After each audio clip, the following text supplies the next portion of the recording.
नमस्कार, जो SB news में आपका स्वागत है। शुरुआत करते हैं खास खबर के साथ। शिवराज सिंह चौहान का बयान। सलूजा की चिंतक बहुत अच्छी सोच रखने वाले हैं। भाजपा एक वैभवशाली गौरवशाली देश का निर्माण करने के लिए पीएम मोदी के नेतृत्व में काम कर रही है। नरेंद्र सलूजा के आने से भाजपा को मजबूती मिलेगी, बहुत बल मिलेगा और ऐसा नेता जो अपने तर्कों और तथ्यों के आधार पर अपनी बात रखे।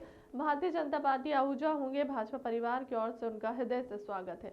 नरेंद्र सलूजा। नरेंद्र ने भाजपा ज्वाइन करने के बाद भाजपा के नेतृत्व को शुभकामनाएं दी। सलूजा ने कहा कि 8 नवंबर को प्रकाश पर्व था।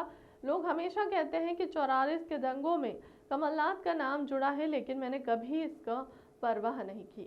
8 नवंबर को प्रकाश पर्व पर इंदौर के खालसा में मत्था टेकने पहुंचे मनप्रीत सिंह कानपुरी भी पहुंचे थे। उन्होंने जिस प्रकार से कमलनाथ के खिलाफ एक एक शब्द कहे तो उसके बाद मेरी आंखें खुली। सहजता, कार्यशैली और जो जनता के बीच में सहजता से उपलब्ध होते हैं, जो उनके वीडी शर्मा जी के संगठन की जो क्षमता है, अद्भुत क्षमता है, उससे प्रभावित हूं। तो मैं भारतीय जनता पार्टी में प्रवेश ले रहा हूं और यही मेरे पार्टी छोड़ने का कारण है, क्योंकि मैं ऐसे नेता के साथ नहीं रह सकता जिसके ऊपर मेरे धर्म के लोगों का हत्या का आरोप हो। जिस प्रकार से ये किताब सामने आई अभी कि गौतम कोल जो आयुक्त थे, पुलिस के आयुक्त थे, उनने स्वीकारा कि किस प्रकार वो संजय सूरी क्राइम रिपोर्टर थे, रा के ऑफिसर की जो सिद्धू की किताब सामने आई कि कमलनाथ जी वहां मौजूद थे। तो ऐसे व्यक्ति के साथ तो मैं कभी भी राजनीति करना पसंद नहीं करूंगा। ऐसी राजनीति को, ऐसी पार्टी को, ऐसे नेता को मैं ठोकर मार के आज भारतीय जनता पार्टी में प्रवेश कर रहा हूं। आदरणीय शिवराज जी का बहुत बहुत धन्यवाद, जो मेरे जैसे कार्यकर्ता को उन्होंने अपनी पार्टी में स्थान दिया है। और पूरी उम्मीद और विश्वास दिलाता हूं कि जिस ईमानदारी से मैंने आगे पूर्व में भी राजनीति में काम किया है, उसी ईमानदारी के साथ आपके नेतृत्व में काम करता रहूंगा। यही आपको विश्वास। भूमिका तय होगी, बहुत आराम से देखिए। बताइए आपको। अब आप चर्चा करेंगे। बहुत बहुत शुभकामनाएं। प्रिय मित्रों, सलूजा जी चिंतक, बहुत अच्छा सोच रखने वाले और उनके मौलिक विचार कई बार अद्भुत होते हैं। प्रधानमंत्री श्रीमान नरेंद्र मोदी जी के व्यक्तित्व और कृतित्व से, और बाकी कारण वो स्वयं बताएंगे, से प्रभावित होकर आज भारतीय जनता पार्टी के इस परिवार में सम्मिलित हो रहे हैं। भारतीय जनता पार्टी एक वैभवशाली, गौरवशाली, संपन्न और समृद्ध भारत के निर्माण के लिए मोदी जी के नेतृत्व में काम कर रही है और राष्ट्रीय पुनर्निर्माण का हिस्सा अब हमारे सलूजा जी हैं। उनके आने से भारतीय जनता पार्टी को मजबूती मिलेगी, बहुत बल मिलेगा और एक ऐसा नेता जो अपने तर्कों के और तथ्यों के आधार पर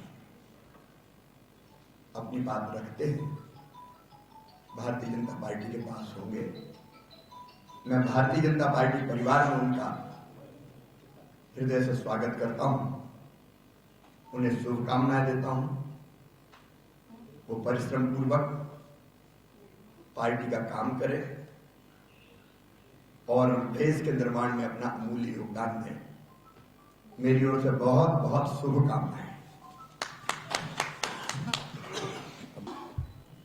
मैं भारतीय जनता पार्टी के कुशल नेतृत्व, आदरणीय नरेंद्र मोदी जी, शिवराज सिंह चौहान जी, वीडी शर्मा जी, सबका आभारी हूं कि मुझ जैसे एक अदन्य से कार्यकर्ता को भारतीय जनता पार्टी में स्थान दिया। मैं बहुत संक्षिप्त में माननीय मुख्यमंत्री जी को जाना है तो एक भूमिका बताना चाहता हूं कि मैंने भारतीय जनता पार्टी में प्रवेश का और कांग्रेस छोड़ने का निर्णय क्यों लिया।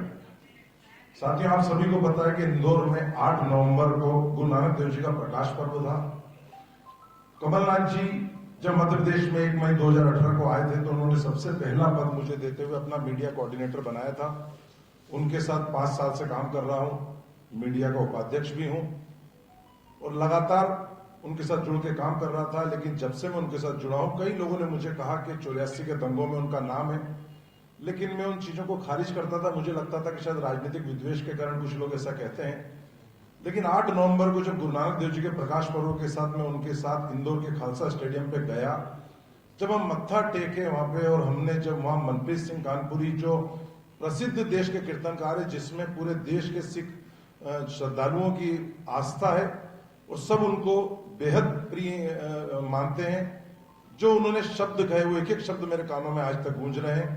2-3 दिन तक तो मैं सो नहीं पाया जब उन्होंने कहा कि एक ऐसे नेता का सम्मान हो रहा है जिसने 84 के दंगों में टायर डाल के लोगों को जिस भीड़ ने जलाया उसका नेतृत्व किया, जो हमारे पिता हैं गुरु तेग बहादुर जी जिनका शहीदी स्थल रकाबगंज दिल्ली में गुरुद्वारा, उस भीड़ पर हमले के वो दोषी है। ये बुजदिल कौम है, ये मरी हुई कौम है। कैसे आप लोगों ने ऐसे नेता का सम्मान होने दिया और आप लोगों ने सहन कैसे किया? मैं कीर्तन नहीं करूंगा, मैं कभी इंदौर पैर नहीं रखूंगा। तो वो जो उनके शब्द है उसने मेरी आत्मा को झकझोर दिया। उस दिन का दिन है 8 नवंबर से ना मैं कमलनाथ जी से मैंने मुलाकात करी है, ना बात करी है, ना मेरा फेसबुक उठा के देख लें। आप सब तो मीडिया के साथ ही मैं काम करता हूं तो व्हाट्सएप भेजता हूं।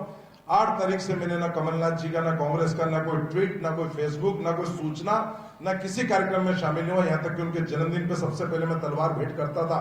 हर वर्ष के फोटो है मेरे, इस बार जन्मदिन पे बधाई देने भी नहीं आया, क्योंकि एक ऐसे व्यक्ति के ऊपर जिसके ऊपर मैं सबसे पहले अपने धर्म का हूं, समाज का हूं, और मुझे आहत किया है, मैं उस व्यक्ति के साथ नहीं रह सकता जिसके ऊपर मेरे धर्म के लोगों ने जिस प्रकार से दिल्ली, पंजाब के और वर्ल्ड के, ऑस्ट्रेलिया से ज्ञानी गुरुदेव सिंह जी का वीडियो आया कि किस प्रकार सिखों के 84 के दोषी उसका स्वागत कर रहे हैं।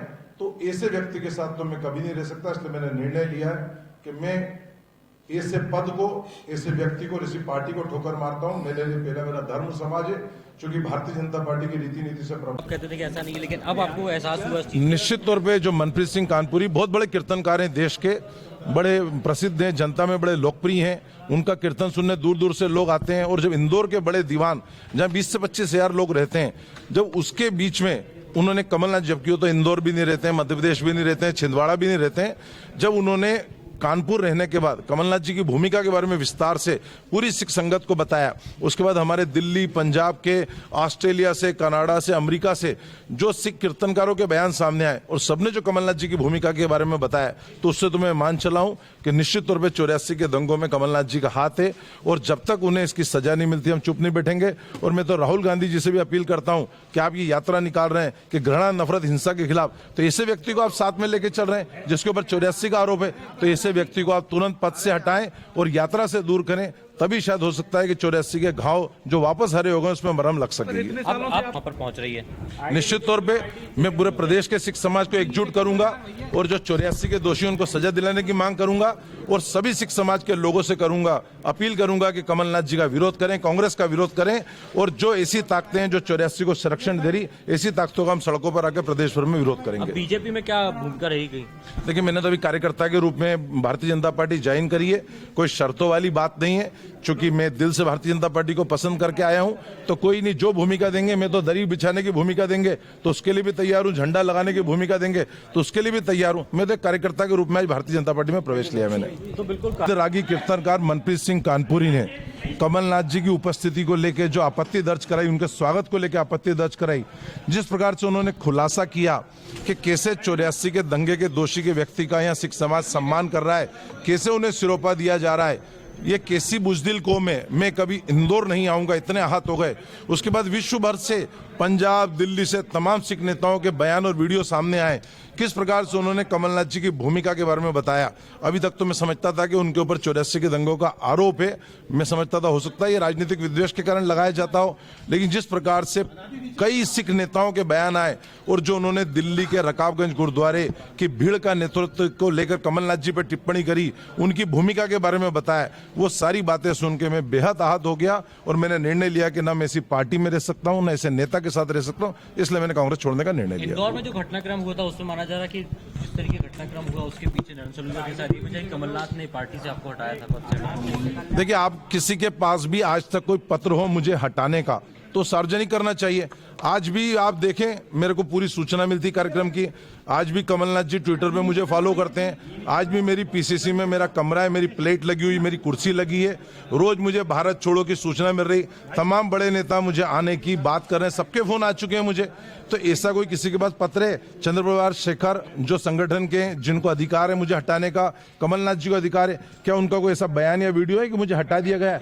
मेरे पे दबाव डाला गया कि मैं कीर्तनकार के खिलाफ बयान दूं, सिख नेताओं के खिलाफ बयान दूं जो कमलनाथ जी के खिलाफ कर रहे हैं। 8 तारीख को घटना के बाद 9 तारीख से मेरे पर दबाव डालना शुरू किया गया।